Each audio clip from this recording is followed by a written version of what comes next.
রাসূলুল্লাহ যৌতুক দিয়েছিলেন, ওটা যৌতুক না, ওটা উপহার, ওটা হাদিয়া। রাসূলুল্লাহ তোহফা দিয়েছিলেন হুজুরের জামাই। সুবহানাল্লাহ, কি জামাই! এক জামাই তো জিন্নুর আইন, যাকে ফেরেশতারা পর্যন্ত লজ্জা করতো যারে দেখে, হযরত উসমান রাদিয়াল্লাহু তাআলা আনহু। আরেকজন হযরত আলী কাররামাল্লাহু ওয়াজহাহু। হযরত আলী, যার সম্পর্কে রাসূল পাক সাল্লাল্লাহু আলাইহি ওয়াসাল্লাম যাকে কত সম্মান দিয়েছেন, কত মর্যাদা দিয়েছেন, এই হলো হযরত আলী হুজুরের জামাই। আনা মাদিনাতুল ইলম ওয়া আলিয়ুম বাবুহা, আমি হলাম জ্ঞানের রাজ্য, আর আলী হলো সেই রাজ্যে প্রবেশের দরজা। সুবহানাল্লাহ। ভাইরা, এই হলো জামাই। আর মেয়ে খাতুনে জান্নাত, বিনতে রাসূল, বেহেশতের সমস্ত রমণীদের সরদারিনী মা ফাতিমাতুজ জাহরা রাদিয়াল্লাহু তাআলা আনহা। কি উপহার দিলেন বিয়েতে রাসূল! এই মেয়ে আর এই জামাই। উপহার হলো খেজুরের ছোবড়ার একটা তোশক, পানি উঠাবার জন্য একটা মশক, আর আটা পেশা একটা জাতা। এই হলো নবীর মেয়ে আর জামাইয়ের জন্য উপহার। আজ সমাজের ভেতরে যৌতুক সৃষ্টি হয়েছে। এই যৌতুক নিতেছে মুসলমানেরা, কন্যা পক্ষের কাছ থেকে দাবি করে যৌতুক আদায় করা হচ্ছে। ঠিক কিনা কর? যৌতুক দিতে হবে, যৌতুক দিতে হবে। কি দিবা? পাজেরো জিপ লেটেস্ট মডেল, 10 লক্ষ টাকার ক্যাশ, গুলশানে অফিস, মঙ্গল গ্রহে বাড়ি। মানে মেয়ে জন্ম দিয়া বাপ এমন বিপদে পড়েছে যেন তওবা করা দরকার, আল্লাহ আমারে মাইয়ে দিও না। ঠিক কিনা কর? সমাজের অভিশাপ, হারাম। আপনি মেয়ে বিয়ে দেওয়ার সময়, ছেলে বিয়ে দেওয়ার সময় কন্যা পক্ষের কাছ থেকে ডিমান্ড করতে পারবেন না। যদি বর কন্যা পক্ষ ইচ্ছে করে কিছু দেয়, দেওয়া সুন্নত, নেওয়া সুন্নত, কিন্তু দাবি করতে পারবেন না। দাবি করে যদি নেন, শুকরের মাংস খাওয়া কি? বলেন নাকি? কুত্তার পায়খানা খাওয়া কি? আর যারা জবাব দিলেন না তাদের জন্য কি মোবা? কুত্তার পায়খানা খাওয়া কি? সুতরাং মেয়ে বিয়ে, ছেলে বিয়ে দেওয়ার সময় কন্যা পক্ষের কাছ থেকে যৌতুক আদায়ের নামে দাবি করে কোনো কিছু শুয়ারের মাংসের মতো, কুত্তার পায়খানার মতো এসব জিনিস আপনারা কি দাবি করে আদায় করবেন? আমি আজকে দেখতে চাই যে সব পিতারা মাহফিলে এসেছেন, ছেলের বিয়ে আজও দেন নাই, সেই সব পিতারা কোরআনের মাহফিলে হাত তুলে শপথ করেন কুত্তার পায়খানা খাবেন না, শুয়ারের মাংস খাবেন না। হাত উঁচু করেন। ওই ছেলেরা, তুমি বাপ হইছো কবে? হাত নামাও। ছেলেরা না, শুধু পিতারা, ছেলের বাপেরা হাত উঁচু করে আমি দেখবো। তা হোক, ছেলের বাপেরা হাত উঁচু করে আমি দেখবো। আলহামদুলিল্লাহ, হাত নামান, কোন আলহামদুলিল্লাহ, আরো জোরে কোন আলহামদুলিল্লাহ। এবার তোমরা যারা হাত উঠাতে গিয়ে বেকুব হইছো, এইবার তোমরা জওয়ানেরা, তরুণেরা, ছাত্ররা, যুবকেরা, তোমরা তো বিবাহ করবা, যারা বিবাহ করো নাই। বিয়ে করার সময় তোমার এই চিন্তা করা দরকার, টেলিভিশন, গাড়ি, ক্যাশ, সবকিছু চাইতে বেশি মূল্যবান তোমার স্ত্রী। ঠিক কিনা? ঠিক কিনা? সেই স্ত্রী হবে তোমার কাছে বেশি মূল্যবান। দাবি করে কিছু নিতে পারবা না। যদি শ্বশুর একটা ঘড়ি দেয়, চুমা খাইয়া হাতে লাগাই নিয়ে আসবে। যদি এক জোড়া জুতা দেয়, 14 গোষ্ঠীর কপাল মনে করে নিয়ে আসবা। শেরওয়ানে দিল, আলহামদুলিল্লাহ বলে গায়ে দিয়ে নিয়ে আসবা। তোমার তো তৃপ্তি হওয়া উচিত। আমার শ্বশুর, আমার শাশুড়ি, তার 18 বছর, 20 বছর, 22 বছরের কলিজার নিংড়ানো স্নেহকে উজাড় করে দিয়ে তার কলিজার টুকরা মেয়েটাকেই তো দিয়ে দিয়েছে আমাকে। এর থেকে টেলিভিশন বেশি? রেডিও বেশি, গাড়ি বেশি, বাড়ি বেশি। বিবাহ করবা মহব্বত করে, নিজের টাকা দিয়া, বাপের টাকা দিয়া, সোনা দিয়া, দানা দিয়া, কসমেটিক্স দিয়ে, সুন্দর সুন্দর শাড়ি দিয়ে সাজাইয়া, রানীর মর্যাদা দিয়ে বাড়িতে এনে সম্মানের সাথে রাখবে। জীবনে খোটা দিবা না। বলি বড় দুঃখে, এই জন্য বলি, আমার দেশে একটা যৌতুকের ঘড়ির জন্য, একটা যৌতুকের রেডিওর জন্য, 100 টাকার জন্য আমার দেশে স্বামীরা স্ত্রীকে গলা টিপে হত্যা করেছে। এরা মানুষ না জানোয়ার। সুতরাং যুবকেরা, বীর চট্টলার, বীর মুজাহিদ, তরুণ যুবক, তোমরা যারা বিয়ে করনি, ওয়াদা করো যৌতুক ছাড়াই বিবাহ করবে। কারা হাত উঁচু করে দেখো।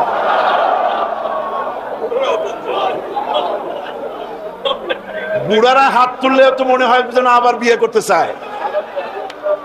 বুড়ারা না, জওয়ানেরা, জওয়ান বসো বসো বসো। রাসূলুল্লাহ প্রেসিডেন্ট, ঘরে খাবার নাই। আমার মা, আমাদের মা হযরত আয়েশা সিদ্দিকা রাদিয়াল্লাহু তাআলা আনহা বলেছেন, নবী পরিবারের ঘরে মুসালসাল এমন অনেক রাত চলে গেছে, অনেক দিন চলে গেছে, মাস চলে গেছে, নবীর ঘরে চুলায় আগুন জ্বলে নাই। রাসূলুল্লাহ ক্ষুধার্ত হয়ে ঘরের মধ্যে প্রবেশ করেছেন, বলেছেন, আয়েশা রে, সারাদিন কাজ করে করে হয়রান হয়ে গেছি, আমার একটু খাবার দাও। হযরত আয়েশা কেন্দে কেন্দে বলেন, ইয়া রাসূলুল্লাহ, আল্লাহর নামে কসম করে বলি, আমি আয়েশার ঘরে পানি ছাড়া কোনো খাবার নাই। এই ছিল রাসূলুল্লাহ রাষ্ট্রপ্রধান, মানুষের দুয়ারে দুয়ারে পৌঁছেছে, খাবার পৌঁছে দিয়েছে। আর চুরি নাই, ডাকাতি নাই, জেনা নাই, ব্যভিচার নাই, ধর্ষণ নাই, দরজা খুলে মানুষ ঘুমাবার সুযোগ পেয়েছে। রাসূলুল্লাহ বলছেন, খায়রুল কুরুনে কারনি, শ্রেষ্ঠ যুগ আমার যুগ। শ্রেষ্ঠ যুগ কার যুগ? নবীর যুগ। সেই যুগ। রাসূলুল্লাহ বাজারে যাচ্ছেন, বাড়ি বাড়ি গিয়ে বলছেন, এতিমেরা, ও বিধবারা, বাজার যদি না থাকে আমাকে বলো, আমি তোমাদের বাজার করে দেব। সুবহানাল্লাহ বিহামদিহি, সুবহানাল্লাহ কর। ভাইয়ের আমার, হযরত ওমর রাদিয়াল্লাহু তাআলা আনহু বলেন, আমি রাসূলুল্লাহর খেদমতে গিয়েছিলাম, হুজুরকে গিয়ে সালাম দিলাম। আল্লাহর নবী শোয়া ছিলেন, তিনি উঠে যখন বসলেন, আমি দেখতে পেলাম নবীজি যে শোয়া ছিলেন তা ছিল দড়ি দিয়ে বুনানো একটা খাটিয়া, ওই খাটিয়ার উপরে শোয়া ছিলেন। পিঠের দিকে তাকায় দেখলাম ওখানে কোনো বিছানা নাই, চাদর নাই, বালিশ নাই। এমন জায়গায় রাসূলুল্লাহ হাত মোবারক মাথার তলে দিয়া দড়ির উপরে শোয়া ছিলেন, দড়ির বুনানো খাটিয়া। আজও মক্কা মদিনায় রাস্তায় রাস্তায় দেখা যায় খাটিয়াগুলা, এর উপরে হুজুর শোয়া। হুজুর যখন বসলেন দেখলাম তাকায়া রসুলের পিঠে দড়িগুলার দাগ কেটে আছে। আমি বাচ্চা শিশুর মতো কেঁদে ফেললাম, বললাম, ইয়া রাসূলুল্লাহ, এই পৃথিবীর কাফির বেঈমানেরা এত সুখ করলো, আর আপনার পিঠে দড়ির দাগ আমার সহ্য হয় না। হুজুর অনুমতি দেন, আপনার জন্য একটা তোশক বানাইয়া দেই। রাসূল আমার বলেন, ওমর রে, এই পৃথিবীতে আমি সুখ করতে আসি নাই, শান্তি করতে আসি নাই, আমি এই পৃথিবীতে এসেছি মানবতার মুক্তির জন্য। আমি যদি ইচ্ছা করি আর ওহদ পাহাড়টারে বলি, ওহদ পাহাড় আমার জন্য সোনায় পরিণত হয়ে যা, ওহদের আস্ত পাহাড়টা আমার জন্য সোনা হয়ে যেতে পারে। আমার বন্ধুগণ, রাসূলুল্লাহ ব্যাংক উদ্বোধন করলেন। ব্যাংক উদ্বোধন করতে গিয়া আল্লাহ নবী বললেন, মান তারাকা দায়নান আও দিয়ান ফালাইয়া। আমার রাষ্ট্রের ভিতরে কোন মানুষ যদি ঋণগ্রস্ত অবস্থায় মারা যায়, তাহলে ওই ঋণ পরিশোধ করার মতো অর্থ যদি তার কাছে না থাকে, তাহলে তার ঋণের বোঝা, তার বিবি বাল বাচ্চার বোঝা, সব বোঝা আমি মুহাম্মদ সাল্লাল্লাহু আলাইহি ওয়াসাল্লাম আমার কাঁধের উপরে উঠাইয়া নিলাম। সুবহানাল্লাহ বলে এমন এক রাষ্ট্র ব্যবস্থা কায়েম করেছিলেন আমার নবী।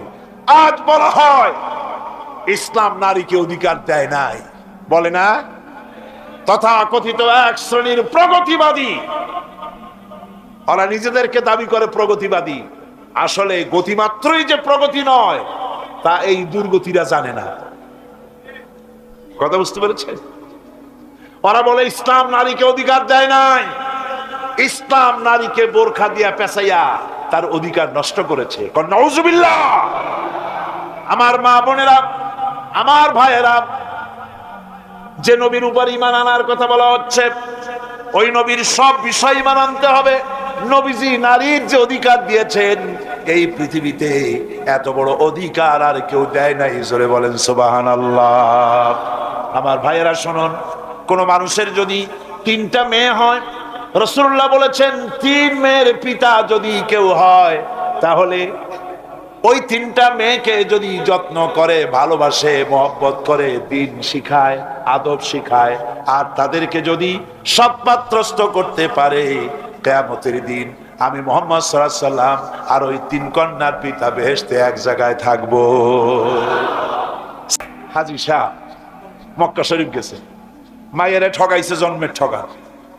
মক্কা শরীফ থেকে হজ করে আইসা 15 হাত লম্বা জামা একটা গায়ে দিয়ে আসছে। এরপরে মক্কা শরীফের জায়নামাজের উপরে সেজদা দিয়া মুনাজাত করে কয়, আল্লাহ আমি যেন দোজখে না যাই, আমারে বেহেশতে দিও। ফেরেশতারা কয়, পাজি তুই মর আগে জন্মের বেহেশত করে খাওয়াই দেব। মেয়েরে ঠকাইছিস, বোনেরে ঠকাইছিস, ফুপুকে ঠকাইছিস, বেহেশত এত সোজা তোর মামু বাড়ি? মেয়েকে ঠকানো যাবে না। ছেলের যে অধিকার আছে, মেয়েরও সেই অধিকার আছে। এই অধিকারের কথা কোরআনে বলা আছে নাই? চিল্লায় বলেন নাই? আছে। মেয়ের অধিকার আদায় করেন। আপনার ধানি জমি থেকে তার অংশ দিবেন, আপনার বাড়ির জমিন থেকে অংশ দিবেন, আপনার ব্যবসার টাকার অংশ দিবেন। ছেলেও আপনার, মেয়েও আপনার। আপনার নামাজ, রোজা, হজ, যাকাত, তাহাজ্জুদ কাজে লাগবে না যদি মেয়েকে ঠকান। ইসলাম নারীকে এই অধিকার দিয়েছে। এই মেয়ে কদিন পরে আর একজনের বউ হয়ে গেল। বিবাহের সময় দেখেন অধিকার কার বেশি? সুবহানাল্লাহ কর। আমি বলি সারা পৃথিবী সমস্ত মানুষ যদি তাদের কলিজাটা ছিঁড়া রাসূলুল্লাহর পায়ের উপরে দিয়ে দিত, রাসূলুল্লাহর ঋণ শোধ হতো না। এ পৃথিবীর মানুষের অধিকার তিনি দিচ্ছেন। নারীর কোনো সম্মান নাই। যেই যুগে মেয়ে হয়েছে, শোনা মাত্র গলাটা টিপে মেরে ফেলাই দিত। আল্লাহ কোরআন শরীফে বলছেন, বিআইয়ি যামবিন কুতিলাত, কোন অপরাধে মেয়েগুলির মারি ফেলতেছ? আহা, অপরাধটা করছি, এই মেয়ে মেরে ফেলতেছে। ওই যে হাদিস শরীফে একটা লোক গিয়ে কাঁদতেছিল মুসলমান হওয়ার পরও। হুজুর কয়, কান্দো কেন? কই যে এই যে আমার গুনাহ কি মাফ হয়েছে? হুজুর বলেন, হ্যাঁ মাফ হয়ে গেছে। কলেমা পড়ছো, মাফ হয়ে গেছে। কয় যে হুজুর আমি তো মারাত্মক গুনাহ করছি। বলে কি? বলে আমার একটা মেয়ে, সেই মেয়েটাকে নিয়ে আমি, ঘটনা লম্বা, আমি সংক্ষেপে বলতেছি। মেয়েটাকে ফাঁকি দিয়া তারে আমি মারবো, বুঝতে দেই নাই আমার বউরে। বললাম চলো বেড়াইতে যাই। মেয়েটা আমার সাথে সাজাই দিয়েছে, তার মা বেড়াতে নিয়ে যাবো এইটু কথা মনে করে। মেয়েটা কদ্দূর যায়, আবার আব্বা আব্বা বলে আমার দিকে ফিরে আসে, আবার পিছনে থাকে, আবার আব্বা আব্বা বলে জড়ায় ধরে। এইভাবে করতে করতে যখন নির্জন এলাকায় গেলাম, আমি পাহাড়ের পাশে গর্ত খোঁড়া আরম্ভ করলাম। গর্ত খুঁজি আর মাটি ছিটে এসে আমার দাড়িতে লাগে। বাচ্চা মেয়েটা আমার কাছে এসে দাড়ি দিয়ে ধুল ঝাড়ায় দেয়। কয়, আব্বা তোমার দাড়িতে ধুল লাগতেছে, তুমি এই কষ্ট করতেছো কেন? মেয়ে তো বোঝে না যে আমি তার জন্য কবর খুঁজতেছি। কবরটা খোঁড়া হয়ে যাওয়ার পর মেয়েটারে বান্ধা শুরু করলাম। মেয়ে এখন কাঁদতেছে, বাবা আমার বান্ধো কেন? আমি তারে বাঁধা জোরে ওর মধ্যে নিক্ষেপ করে দিলাম। মেয়েটা গর্তের মধ্যে বসে চিৎকার করে বলছে, আব্বা তুমি আমারে বাঁচতে দাও, আমি তোমারে বাপ বলে সমাজে হ্যাঁ করব না, আমি ভিক্ষা করে খাবো, আমারে বাইরো না। লোকটি বলছি, ইয়া রাসূলুল্লাহ, আমার মনে দরদ আসলো না। আমি একটা পাথর উঁচু করে আমার মেয়ের বুক লক্ষ্য করে জোরে মেরে দিলাম। বুকটা ফেটে রক্ত ফিনকি দিয়ে উঠলো, আর মেয়ের বুক থেকে আওয়াজ বেরোলো, আব্বা। আমার কানে যেন এখনো সেই আওয়াজ বাজে। হাদিস শরীফে এসেছে, হুজুরের চোখের পানি দাড়ি ভিজে ভিজে জামার উপরে পড়তেছিল। হুজুর বললেন, আহারে, মানুষেও পারে এইরকম কাম করতে।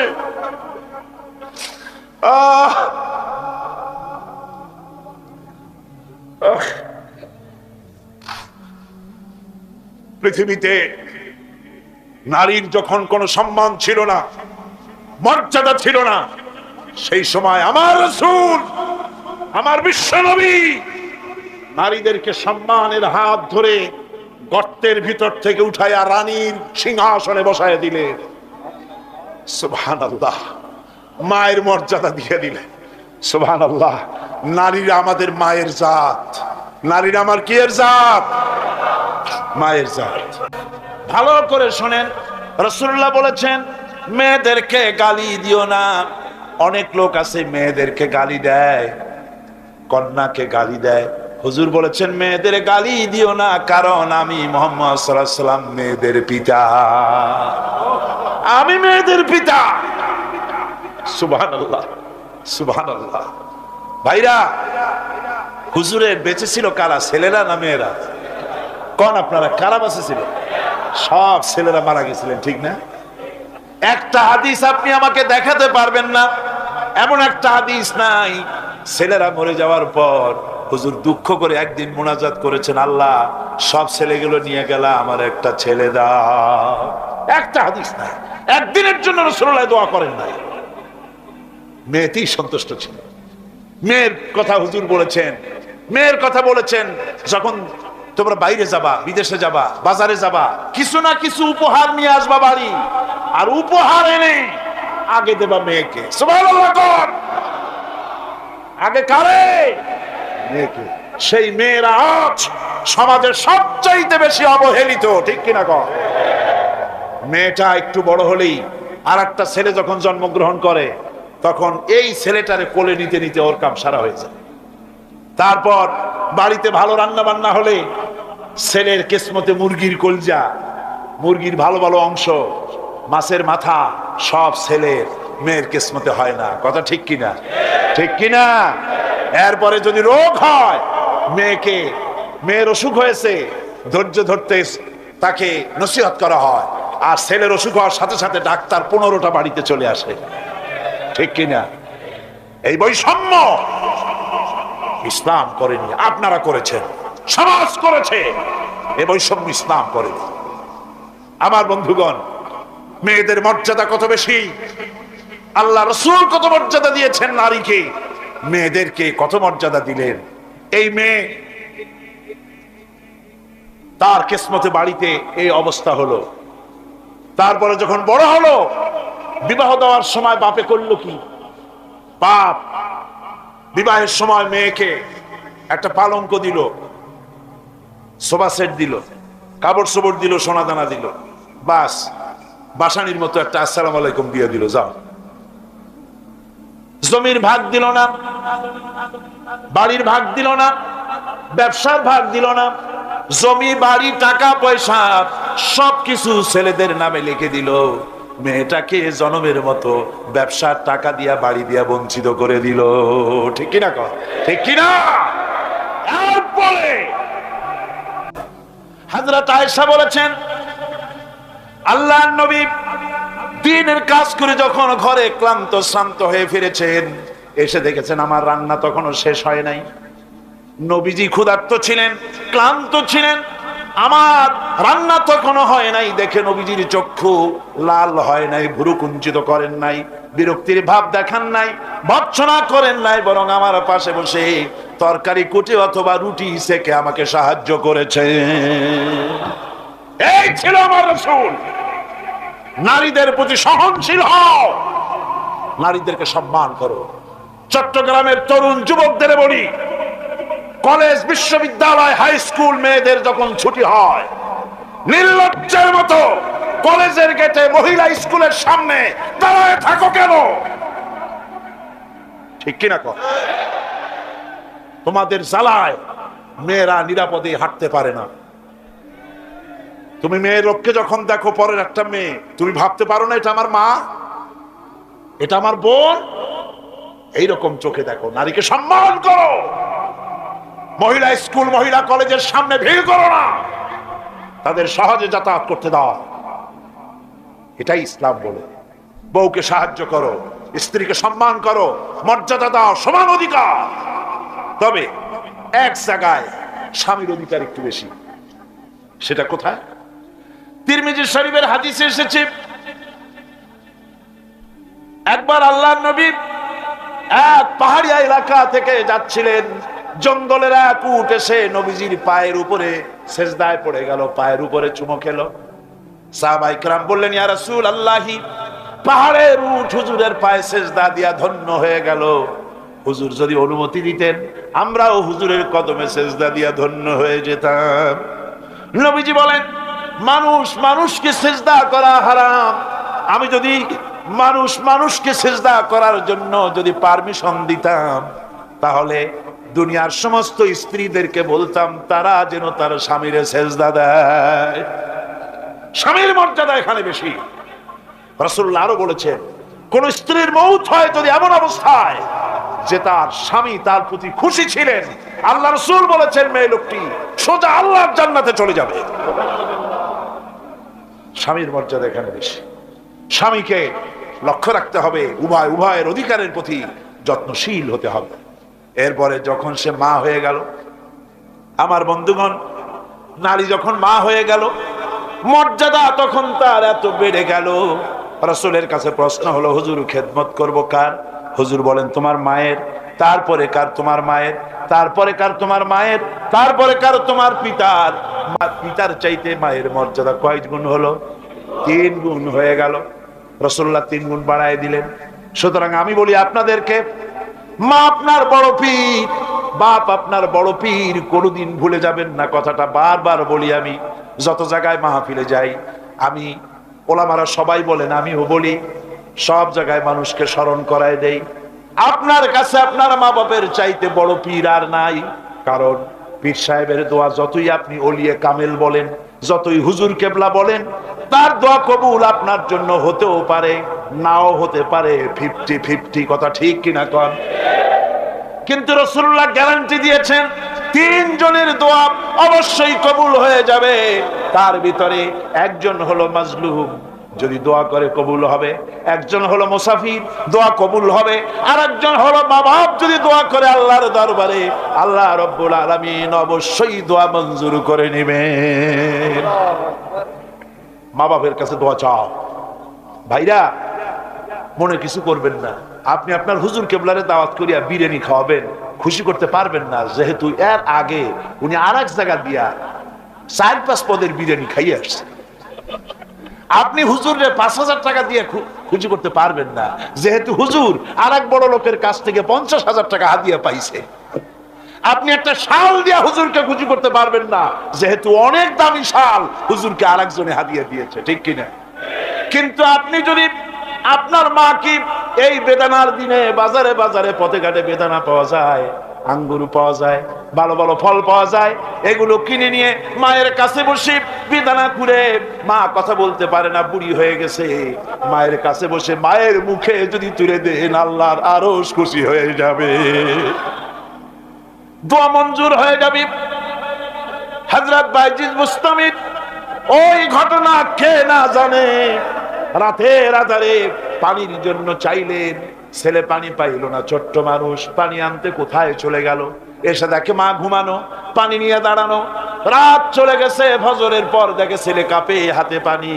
বাবা তুমি কাঁপো কেন? গ্লাস নিয়ে বলল, মা গভীর রাত্রে পানি চেয়েছিলেন, দিতে পারি নাই, বহু দূর থেকে পানি এনে দেখি ঘুমায় গেছো। তা তুমি ঘুমাও নাই কেন? ঘুমাইলাম না মা, আবার যদি পানি চান সময় মতো যদি দিতে না পারি আপনার কষ্ট হবে, সেই জন্য পানি নিয়ে আমি দাঁড়ায় আছি। বাইজিদের মা বাইজিদের হাতের থেকে পানি নিয়ে পান করে, কম্বলটা গায়ে দিয়া বাচ্চারে শোয়াই দিয়া উযু করে ফজরের নামাজ পড়ে সেজদায় গিয়া মায়ের চোখের থেকে পানি পড়ছে। আল্লাহ রাব্বুল আলামিন তার হাবিবকে চাঁদ, সূর্য, গ্রহ, নক্ষত্র, মহাশূন্য পাড়ি দিয়ে, তারপরে 7 আকাশ পাড়ি দিয়ে সিদরাতুল মুনতাহা পর্যন্ত নিয়ে গেলেন। জোরে কোন সুবহানাল্লাহ। এবার সিদরাতুল মুনতাহা পর্যন্ত যাওয়ার পথে যত ঘটনা ঘটলো, সেগুলো আপনারা ইতিহাস থেকে পড়ে নেবেন, ওগুলি বলার সময় আমার কাছে নাই। সিদরাতুল মুনতাহায় যাওয়ার পর হযরত জিবরাইল বলেন, আর আমি যেতে পারবো না, এটা হলো বিপজ্জনক বর্ডার, আমি যদি আর এক চুল অগ্রসর হই তাহলে আমি জ্বলে পুড়ে ছাই হয়ে যাব, আমার আর যাওয়ার অধিকার নাই। হুজুর সেখানে বসে থাকলেন, জিবরাইল বলে গেলেন, এখান থেকে আপনাকে নেওয়ার কুদরতি ব্যবস্থা হয়ে যাবে। রাসূল দুনিয়ায় ফিরে এসে হযরতে বেলালকে ডেকে বলেছিলেন, বেলাল গো, এমন কি আমল তুমি করো আমারে শোনাও। হযরতে বেলাল বলেন, হুজুর আমার আমল তো সব আপনি জানেন। কয় না, কি করো শোনাও। বেলাল বলেন, হুজুর খাস আমলের মধ্যে এতটুকু আছে যে আমি কখনো বিনা উজুতে থাকি না, যখন উজু চলে যায় উজু করি আর উজুর ইহতিমামের জন্য 2 রাকাত নফল নামাজ পড়ি। হুজুর বলেন, বেলাল তুমি এই আমল ছাড়বা না, কারণ সিদরাতুল মুনতাহায় হযরত জিবরাইল আমারে যখন ছেড়ে চলে গেলেন, আমার একা একা বড় ভয় লাগতে লাগলো। তখন আমার মনে হচ্ছিল তুমি যেন আমার চতুর্দিকে হাঁটতেছো। আমার ভাইরা, রফরফ নামক বিছানা চলে এলো। কুদরতি এই বিছানায় চড়ে নবীজি আল্লাহ রাব্বুল আলামিনের দরবারে আরশে আজিমে পৌঁছে গেলেন। জোরে বলেন সুবহানাল্লাহ, জোরে বলেন সুবহানাল্লাহ। যেখানে পৃথিবীর কোন মানুষের যাওয়া সম্ভব নয়, গোটা পৃথিবীর মানুষের মর্যাদা আল্লাহ পাক বাড়ায় দিলেন, আরশে আজিমে হুজুরকে নিয়ে গেলেন। তারপরে তিনি কথাবার্তা হুজুরের সাথে কি বললেন, সেই কথাগুলি নিয়ে আমাদের দেশে কথা হলো এই যে হুজুরকে নিয়ে আল্লাহ 5 ওয়াক্ত নামাজ দিছিলেন তো 50 ওয়াক্ত। মুসা আলাইহিস সালামের সাথে দেখা না হইলে তো কাম সারছিল, আমাদের আর উপায় ছিল না। আরে ভাই, শুধু নামাজ দেওয়াই যদি উদ্দেশ্য হবে তাহলে রোজার মতো তো আল্লাহ দুনিয়ায় বসে দিতে পারতেন কিনা, হজের মতো জাকাতের মতো পারতেন কিনা। শুধু নামাজের জন্য নয়, আল্লাহ পাকের কায়নাত দেখাবার জন্য আল্লাহ পাক তাকে নিয়েছিলেন। বেহেশত দেখাইছেন, দোজখ দেখাইছেন, ভালো কাজ করলে কিরকম শান্তি হবে, খারাপ কাজ করলে কিরকম শাস্তি হবে চোখে দেখাই দিয়েছেন মুহাম্মদ রাসূলুল্লাহ সাল্লাল্লাহু আলাইহি ওয়াসাল্লামকে। মেরাজ থেকে ফিরে এলেন, ঘরে এসে দেখেন উজুর পানি, উজু করে যে গেছিলেন উজুর পানি তখনও গড়াচ্ছে। যে দরজা দিয়ে বেরিয়েছিলেন দরজাটা ধাক্কায় তখনও কাঁপতেছে। যে বিছানায় শোয়া ছিলেন সে বিছানায় মানুষ শুয়ে থাকলে যেমন উষ্ণ থাকে সেরকমের উষ্ণ ভাব তখনও আছে। কেমনে হলো? কেমনে হলো? মাথায় ঢুকবে না। সুবহানাল্লাহ কোন ঢুকবে? জোরে কোন সুবহানাল্লাহ। এটার ব্যাপারে কোন বিজ্ঞান দর্শন যুক্তির প্রয়োজন নাই। প্রয়োজন শুধু এতটুকু, আল্লাহ তার হাবিবরে নেবেন, কত দ্রুত নিবেন, কত দ্রুত পাঠাবেন এটা তিনিই ভালো জানেন, আমাদের কোনো জানার কথা না। ঠিক কিনা কর? তবে দৃষ্টান্ত যদি চান তাহলে আমি দৃষ্টান্তটা এভাবে দিতে পারি, বুঝাবার জন্য একটা দৃষ্টান্ত দিতে পারি। সেটা হলো এই, ধরেন বাংলাদেশে কোনো প্রেসিডেন্ট আসবে, পৃথিবীর যে কোনো দেশের এক প্রেসিডেন্ট আসবে। এটা আসার যখন খবর হয়ে যাবে তখন পত্র পত্রিকায় রুট বলে দেওয়া হয়, এই রুটে রাষ্ট্রীয় মেহমান রাষ্ট্রীয় অতিথি ভবনে আসবেন, এই রাস্তা দিয়ে সাধারণ ট্রাফিক চলাচল বন্ধ থাকবে। এয়ারপোর্ট থেকে নিয়ে রাষ্ট্রীয় অতিথি ভবন পর্যন্ত মেহমান না আসা পর্যন্ত সমস্ত ট্রাফিক চলাচল বন্ধ। মেহমান পৌঁছে যাবে, তারপরে আবার স্বাভাবিক ট্রাফিক চলবে। এটা জানেন কিনা? জানেন কিনা? এইটা যদি পৃথিবীর সামান্য সলিমদ্দি কসিমদ্দি, এই জন্য বলছি আজ আছে কাল নাই। ঠিক কিনা গণ? আজ মন্ত্রিত্ব গেল, কালকে রাস্তায় দাঁড়ায় বলবে রিকশাওয়ালা আমার একটু নেওয়া, বাজারে মাছ কিনতে যাব। ঠিক কিনা? সুতরাং এদের তো কোনো মর্যাদা নাই, আজ আছে কাল নাই।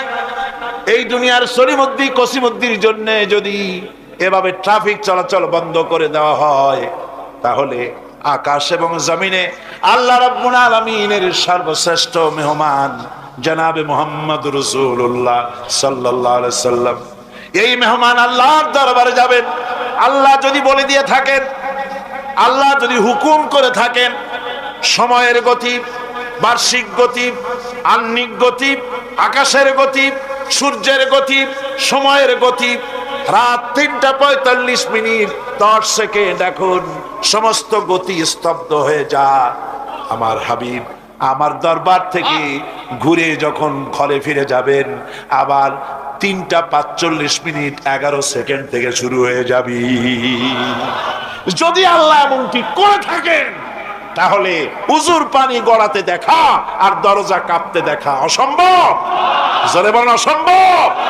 এটা আমি একটা দৃষ্টান্ত দিলাম মাত্র। আসলে আল্লাহ পাক করিয়েছেন তার হাবিবকে, কোন কাইফিয়াতে কিভাবে নিয়েছেন আল্লাহ নিয়েছেন তার হাবিবরে।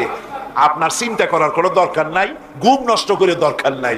আল্লাহ তার হাবিবকে মেরাজ করিয়েছেন।